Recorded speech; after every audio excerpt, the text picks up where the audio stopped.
సకల దేవతా స్వరూపుడు శ్రీ షిరిడి సాయినాథ్ మహారాజ్ గారి పాదార విందాలకు శిరస్సు వంచి నమస్కరించుకుంటూ బాబాను ప్రత్యక్షంగా సేవించుకున్నటువంటి అత్యంత సన్నిహిత భక్తులలో మాధవరావు దేశపాండే ఒకరు. బాబా ముద్దుగా శ్యామ అని పిలుచుకునేవారు. మాధవరావు బాబా భౌతికంగా నడయాడిన రోజుల్లో అత్యంత సన్నిహిత భక్తునిగా, అమిత ప్రియ మిత్రునిగా నడుచుకున్నటువంటి భాగ్యశాలిగా మనం చెప్పుకోవచ్చు. బాబాతో తనకున్నటువంటి సాన్నిహిత్యాన్ని సహచర భక్తుల ఇహపర అభ్యున్నతికి వినియోగించిన మహనీయ భక్తుడు మాధవరావు. బాబా పట్ల తనకున్నటువంటి సఖ్యత, భక్తి మాధ్యమంగా బాబా వరప్రసాదంగా అనర్వచనీయమైనటువంటి ఆధ్యాత్మిక అనుభూతుల్ని మాధవరావు పొందినటువంటి తీరు అద్వితీయం. మరి మనము ఈ శ్యామ గురించి తెలుసుకునేటువంటి బాబాకి శ్యామకి జరిగినటువంటి అనేక సన్నిహిత సంబంధమైనటువంటి సంఘటనల్ని తెలుసుకునేటువంటి ప్రయత్నం చేద్దాం. మహాత్ముల సాన్నిధ్యం పొందిన వారు నా నిజమైనటువంటి భక్తులు, వారు సులభంగా నన్ను చేరుకోగలరని శ్రీమద్ భాగవతంలో ఇవ్వబడింది. శ్రీకృష్ణ పరమాత్మునితో తాను నడుచుకున్నటువంటి వైనం పట్ల అర్జునుడు వ్యక్తం చేసినటువంటి పశ్చాత్తాపం. ఓ స్వామి, ఈ జగత్తంతా నీవే నిండి ఉన్నావు.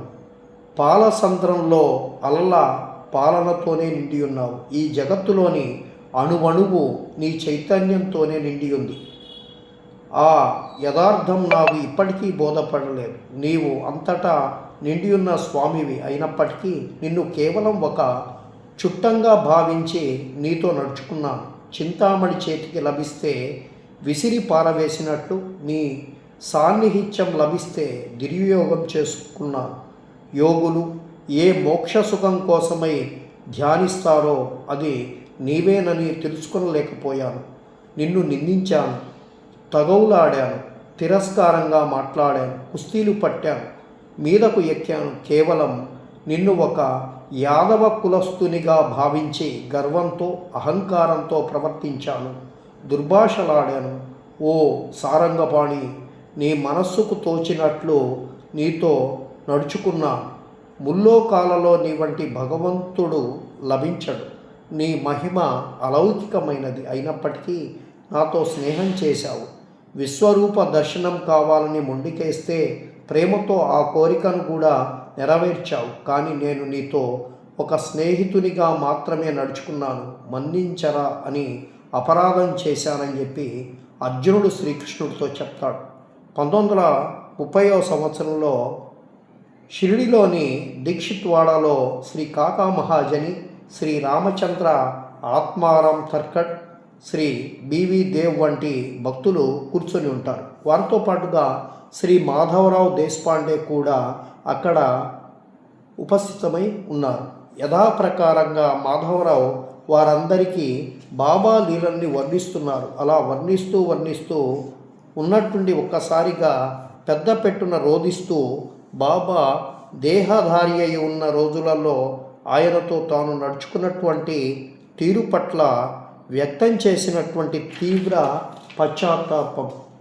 దేవ్, బాబా మనలాంటి మనిషిని పొరబడి అనుకున్నాను. నేను తెలుసుకోలేకపోయాను. అందువలన బాబా వద్ద అతి చనువుగా ప్రదర్శించాను. ఆయనతో వేళాకోళం చేశాను, వినోదం చేశాను, అరేయ్ తురేయ్ అంటూ సంబోధించాను. ఆయనపై కోప్పడ్డాను, అలిగాను. ఆయనతో పెద్దగా అరచి తగాదా పెట్టుకున్నాను. ఆయన్ను నానా విధాలుగా దుర్భాషలాడాను. ఆయనకి బుద్ధివత్వం బోధించకపోయాను. ఆయన వద్ద నానా విధాలుగా మొండికేశాను. ఆయనతో ప్రమాణం చేయించుకున్నాను. ఆయనపై అబద్ధపు అభియోగాలను మోపాను. ఆ దైవాన్ని పట్టుకొని నీవు అబద్ధాల కోరు, చెడ్డవాడివి, దొంగవి, దుష్టుడివి, బిచ్చగాడివి, ఫకీరువి అని దుర్భాషలాడారు. కానీ నా బాబా సర్వవ్యాపి, సర్వజ్ఞాని, మహిమాన్వితుడు అని తెలుసుకోలేకపోయాను. భక్తుల యొక్క ముద్దు ముచ్చట్లను కన్నతల్లి వలె నా బాబాయే తీర్చగలడు దేవా.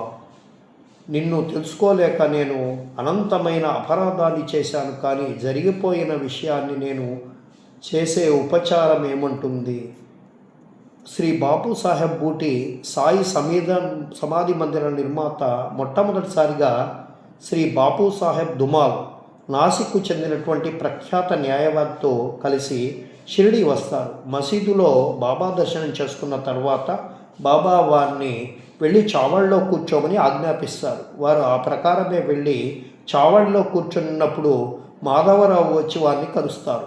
ప్రఖ్యాతుడు ప్రముఖుడు అయినటువంటి శ్రీ ధుమాల్ ఒక సాధారణ గ్రామస్తునిగా కనిపించే మాధవరావు పట్ల చూపించే గౌరవం, ప్రేమ, ఆదరణ చూసి ఆశ్చర్యపోయిన శ్రీ బూటి ఈయన ఎవరు అని ఈ ధుమాల్ని అడుగుతాడు. అప్పుడు శ్రీ ధుమాల్ నవ్వుతూ ఆయన గురించి ఒక్క మాటలో చెప్పాలంటే షిరిడిలో అత్యంత ఉపయోగకారి అయినటువంటి మనిషి అని నేను సమాధానం చెప్పాను.